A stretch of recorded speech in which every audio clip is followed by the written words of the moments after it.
Salut à tous, c'est Pang de la chaîne, bienvenue sur cette vidéo qui aujourd'hui va parler du troisième jour de Hypnobursting. Donc, je répète, de Mary Mangan.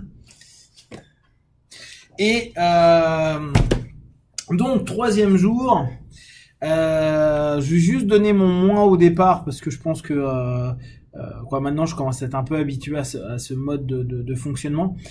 L'enseignement, la plupart du temps aux US, ça reste des lectures, c'est-à-dire des gens qui lisent. C'est tout. Ils lisent et les exercices, c'est lire. Et vous vous souvenez, j'en ai parlé avec Calbernian, et que c'était un truc qui me faisait halluciner, à dire, t'enseignes à tes apprenants à lire un script, à lire une induction, à lire un truc. Et là, aujourd'hui, on a fait 3 exercices, mais en fait, qui étaient 3 lectures d'induction et d'ancrage. Voilà.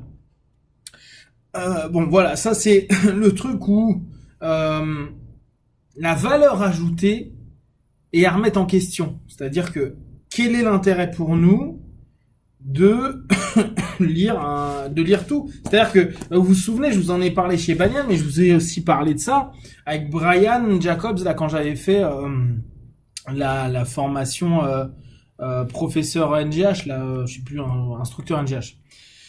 Donc, cette notion-là, ça a l'air d'être vraiment la façon dont ils enseignent. Donc, là encore, je vous le rappelle, je vous ai dit il y a 2 vidéos. Mais en France, on a quand même du bol parce qu'on a pas mal d'instituts où les gars ne lisent pas trop. Et puis, sont dans l'échange, du dialogue et de la pratique. Voilà, ça mis à part. Aujourd'hui, c'était intéressant. Alors, pour moi, c'est intéressant d'autant plus parce que j'y connais pas grand-chose en grossesse et en accouchement. Donc, c'est super intéressant d'entendre toutes les histoires, les différents fonctionnements, voir des vidéos sur les naissances, etc., etc., avec toutes les explications qu'il va y avoir au niveau biologique. Alors même si ça va pas super loin, c'est intéressant parce que ça permet d'expliquer qu'avec certaines postures, ça peut aider les femmes à avoir moins mal, à être plus en phase, etc., etc. Donc vraiment intéressant à ce niveau-là. On a vu aujourd'hui le jour 2, c'est-à-dire la deuxième session qui est proposée dans le programme de 5 semaines, donc 5 sessions. Et la session 2, et c'est peut-être aussi pour ça que j'ai trouvé ça aussi intéressant, c'est l'idée, c'est d'enseigner aux parents ce qu'est être parent, et en tout cas, qu'est-ce qu'ils peuvent utiliser comme outil pour se préparer à être parent.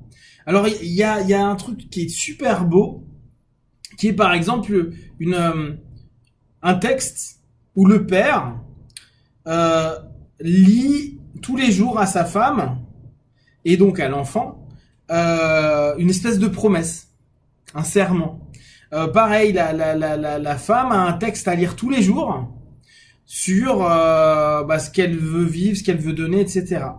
Et donc cette session 2, elle est hyper intense en termes d'outils. Il y a 6 ou 7 outils, mais assez basiques, mais qui sont souvent des lectures, qui sont de l'automassage, qui sont il y a un massage que l'homme doit faire à la femme pendant qu'elle va accoucher, mais très simple, qui s'appelle light touching pardon, c'est un truc qui est connu apparemment. Donc il y a 7 techniques très simples que les couples et les futures familles doivent absolument faire. Et ils insistent à nouveau sur il faut le faire parce que de toute façon, s'il n'y a pas une régularité, on n'est pas en train de créer des ancrages. Et le maître mot du système, c'est ancrage. C'est clairement mettre en place des ancrages avec des triggers, donc des gâchettes qui vont les déclencher. Et c'est des gâchettes pour éviter les douleurs, c'est des gâchettes pour retrouver un état de sérénité parce qu'on est touché par la personne qui nous accompagne, parce qu'il y a des mots qui sont continuellement répétés, parce que la sémantique qui est utilisée ne sera pas celle nécessairement de l'hôpital, mais justement trouver une autre manière de s'exprimer et que entre le partenaire et la mère, eh ben, il va y avoir cette connivence qui va se créer de semaine en semaine. Donc, il y a vraiment, en ça, c'est vraiment intelligent. En tout cas, moi, je trouve ça assez génial. Par contre, clairement, si le couple n'est pas prêt à s'investir, ça sert à Walou. Hein. Le côté hypno pourrait, en tout cas, peut-être en France, encore faire croire que le mec va faire un truc magique et la vie est belle. Alors que c'est pas du tout le cas. Là, il y a vraiment un boulot à faire tous les deux, à faire quotidiennement. Ça va être aussi des placements physiques. Donc, ce qu'ils appellent le cocon. Là, avec des gros coussins, mettre la femme d'une certaine manière pour qu'elle puisse se relâcher les douleurs ou les pressions dans le ventre, etc. C'est super bien étudié, quoi. Vraiment, moi, je trouve ça assez top à ce niveau-là. Donc ça, c'est le séminaire 2, quoi, le deuxième jour du package, hein. Et le troisième jour, il est basé sur auto-hypnose. Auto-hypnose et donc travaux à faire sur soi, en hétéro-hypnose avec le partenaire, en hétéro-hypnose aussi pendant la petite formation du troisième jour, et après en auto-hypnose. Donc, on voit que graduellement, il y a vraiment une façon de penser. Il y a un pré-talk au départ, il y a une façon de poser, d'enlever les idées excessives, les croyances qui peuvent être un petit peu chiantes, qui ont fait leur chemin dans notre tête. Et puis après, il y a comment le couple peut se préparer et pas simplement le dernier jour à se dire j'ai un sac et tout. Non, de se préparer physiquement, émotionnellement, intellectuellement, physiquement, quoi, à tous les aspects de l'humain pour ce moment-là. Donc il y a une vraie préparation à deux, en tout cas en équipe. Alors ce qui est sympa, c'est qu'ils disent le partenaire, ça peut être un mari, ça peut être un pote, ça peut être l'amant, quoi. Bon bref, après chacun son problème. Hein. En tout cas, il y a cette idée-là, et après, on commence à aller sur le travail d'auto-hypnose, etc. Donc, clairement, bien structuré, méthode qui est intelligente, en tout cas, moi, que je trouve vraiment bien pensée. Très clairement, moi, j'aimerais bien faire le test en France, avec des couples, alors avec 2-3 couples, histoire de voir ce que ça peut donner, parce que je pense qu'il y a des vrais plus, que ça peut apporter vraiment quelque chose de bien. Moi, j'ai déjà eu la chance d'accompagner plusieurs mères et donc plusieurs couples pour pendant la grossesse et l'accouchement. Moi, j'y étais pas, hein, et le post-grossesse, donc le postpartum, pardon. Et c'est vraiment, c'est super intéressant. Surtout qu'il y a une ouverture et une vraie volonté pour la plupart à vouloir trouver un cheminement qui leur correspond davantage.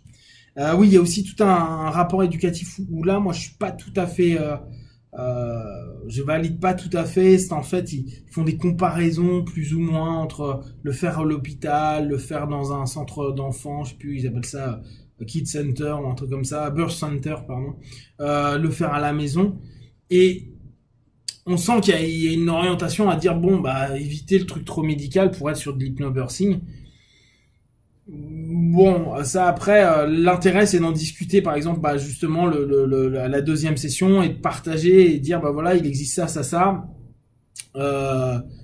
Vous pouvez faire ça. Nous, en France, ça sera beaucoup plus simple, à mon avis, sur la présentation et les possibilités, parce que la plupart veulent faire en hôpital, mais veulent éviter les péridurales et veulent éviter les césariennes. Et c'est surtout vers là, en fait, je pense que l'orientation hypno-grossesse, ou si vraiment je fais moi le truc de Mongan, hypnobirthing, a du sens. Donc, à voir. Donc si ça vous intéresse, si vous connaissez des personnes que ça peut intéresser, faites-le moi savoir. Hein. Je pense que je ferai des sessions, je mettrai ça en place, je pense, assez rapidement pour justement voir les feedbacks qu'il est possible d'avoir sur ce sujet-là. Donc plutôt bien. Demain, c'est le dernier jour, donc 4 jours, ça fait quand même short. Comme je vous ai dit au départ, le seul petit bémol, pas assez de pratique et un peu trop lecture à mon goût. Néanmoins, le système, il est propre. En tout cas, pour l'instant, je le trouve très propre. On verra là. Donc demain, on a la fin du jour 3 et puis jour 4, jour 5, que je ne sais pas du tout. J'ai même pas regardé le classeur, je préfère découvrir au fur et à mesure. Comme ça, je pourrais vraiment avoir une observation. Donc demain, ça sera la fin, les 2 autres jours, et puis après des petits débriefs sur ce qu'on a pensé du séminaire. Et à partir de jeudi, on est jeudi demain, c'est ça. À partir de vendredi, on passe au colloque, et là je vous expliquerai un petit peu comment ça risque d'être le foutoir pour mes débriefs. Voilà, donc si vous avez des questions et des remarques, vous partagez sur Facebook, YouTube, j'y répondrai le plus rapidement possible. Et comme d'habitude, de tout ce que je propose, ne prenez que ce qui est bon et juste pour vous. C'est observer, analyser, concluez et be one. Ciao.